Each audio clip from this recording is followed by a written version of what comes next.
Hi, this is Chris.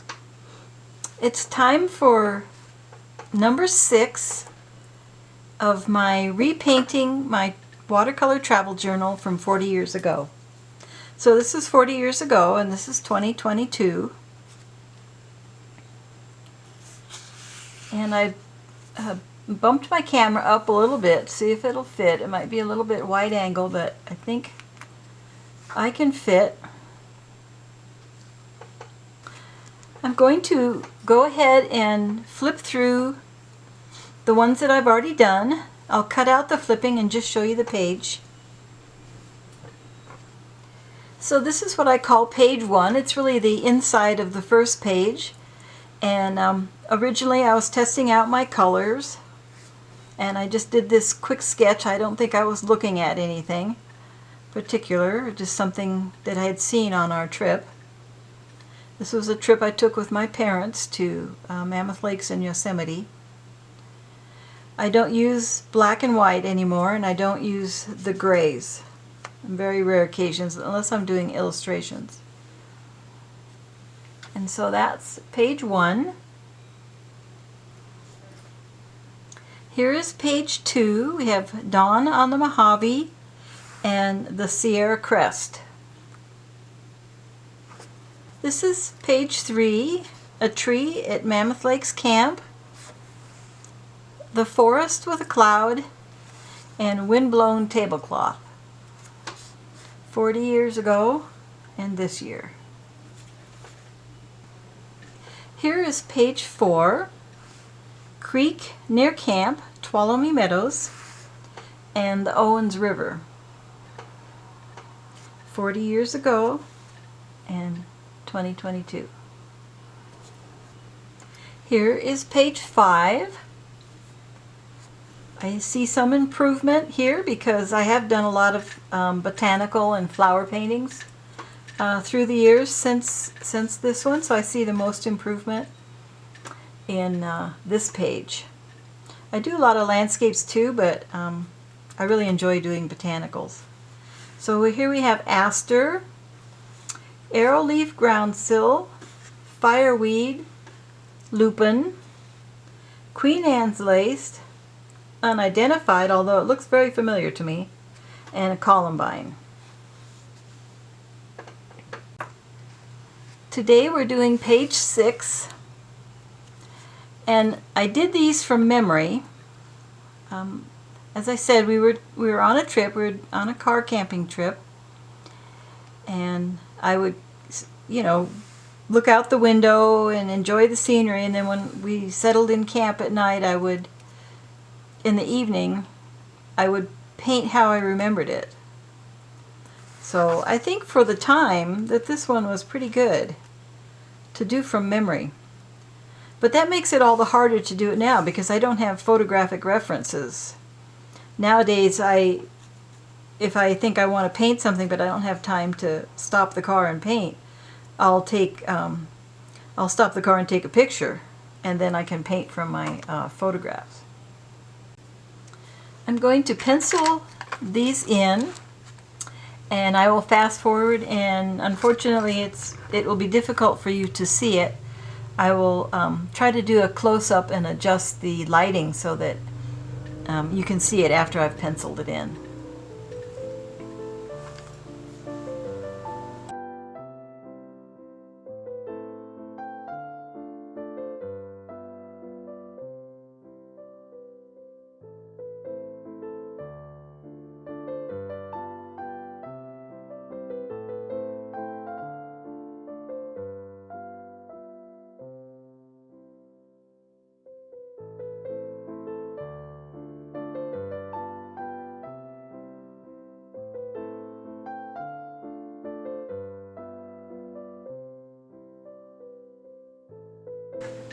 I have my regular palette here, and I also have another traveling palette that's a little bit bigger than the palette I showed previous weeks. It looks a hot mess, but that doesn't really matter with watercolors because they're easy to clean up, and you can always rehydrate them with a little spritz of water. So it's going to be hard to show everything on the camera. Maybe do this. And this palette here has the same colors as this one, but sometimes doubled up, and then a few others in between, but it's mostly the same colors. So cad red, alizarin crimson, burnt sienna, burnt umber, olive green, French ultramarine, cerulean, sap green, lemon yellow, cadmium yellow, and cadmium red. I also have over here, where you can't see, some paper towel, and then some absorbent bed protection cloth. Same thing as a puppy piddle pad, an infant's diaper, toddler's diaper. If you have a child who's outgrown their diapers, you can just cut the elastic off and use the center section, and it absorbs the water. It pulls the water out of your brush very easily. That works real nice, especially good for traveling. I use an assortment of brushes. I have Winsor & Newton Sable. I have Robert Simmons White Sable Synthetic. I have Grumbacher Synthetic. And they're getting kind of worn out. I should probably invest in some new brushes. So I will start with washes, and I'll probably use this one. I have more across the room. This could take a while, so I will be doing a lot of fast forwarding.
I'm going to do some glazing in the back, and glazing is wet on dry paint, and build up the forest as I did in this one here. So I just paint the negative spaces, and what's light becomes the tree, and then what's dark becomes what's behind the tree or around the tree.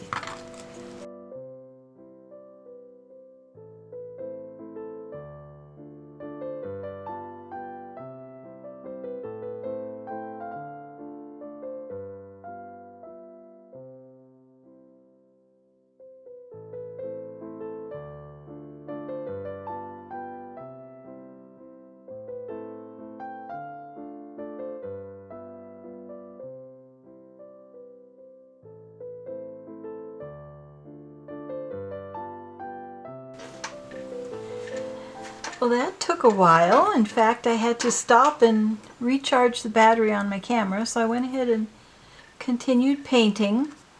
And I think you can see I made the dead tree a little bit grayer. I made the forest a little more full. And the granite rocks are a little bit lighter, and I put some speckles on there.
Well, my camera stopped recording and didn't tell me that it was full.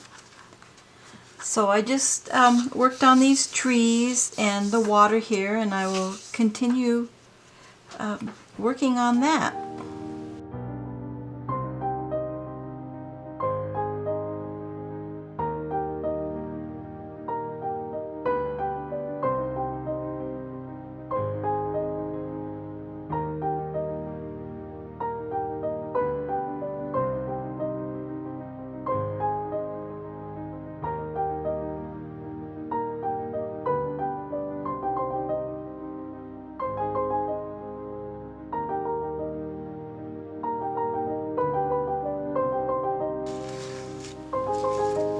One thing I'm doing when I'm reaching over to the side here is I'm pressing the back of my brush against this absorbent paper to pull the water out of the brush. And if I have paint but too much water, I can do this, pull the water out, concentrate the paint a little bit,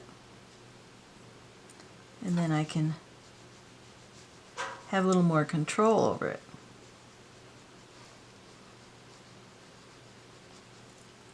But it's in the way, so I put it over here.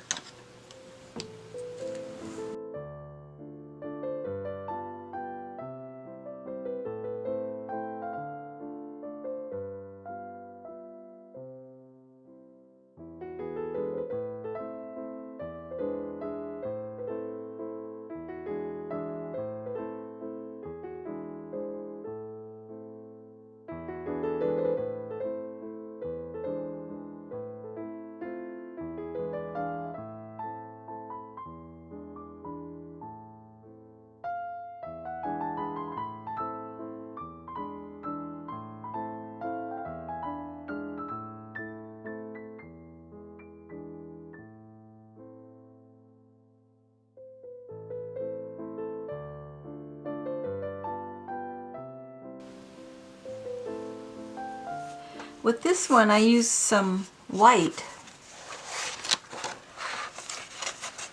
to show the white water of the river coming through here. But I don't use white, I use the white of the paper. And if I've already painted over the white of the paper, then I need to remove the paint. So I'll just use this small X-Acto blade and I'll scrape the paint off, and it'll make little bumpy white caps. I do it where the paint is darkest so it'll show up more.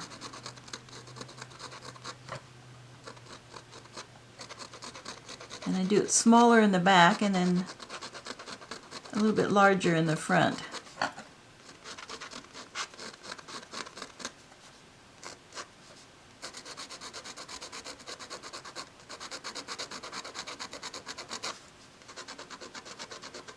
This is something you want to do last, because if you paint over this scraped paper, it'll soak the paint in a lot darker.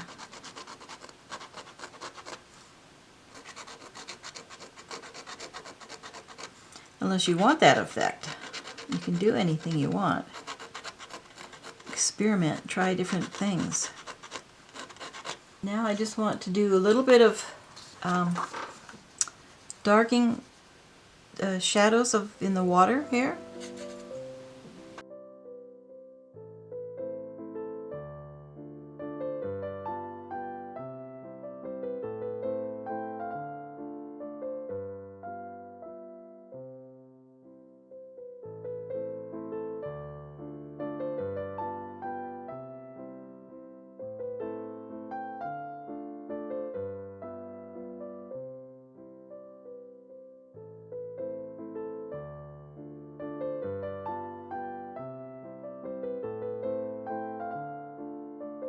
So there's my paintings. California Pines 40 years ago, California Pines today, Feather River Canyon 40 years ago, Feather River Canyon today. I like how my forest came out. I think it's really indicative of a heavy mountain forest. I would like to mention the pencil that I used to draw this. I have a bunch of these pencils. They're handy around the house. It's the Bic pencil 0.7mm HB number 2. So I picked this up to draw, and I found that when I was starting to work that it smears a lot. It's a very soft lead. It smears a lot, and I had to erase some of the pencil line, and it smeared out here. This is what I really like. This is a 2H pencil, lead, a 2H in a mechanical pencil that I've had for years, and this is what I actually prefer, a 2H for drawing my original drawing. So this one was just too soft. You can still erase it through the paint. And I find that these Magic Rub erasers are good for watercolor paper. I cut mine into small pieces so that when I'm out traveling, if I drop it, I still have another piece in my bag, and then I have a lot of sharp corners that I can use to clean things up if I need to. So that's page number 6. Thanks for watching and have a great day painting. Bye-bye.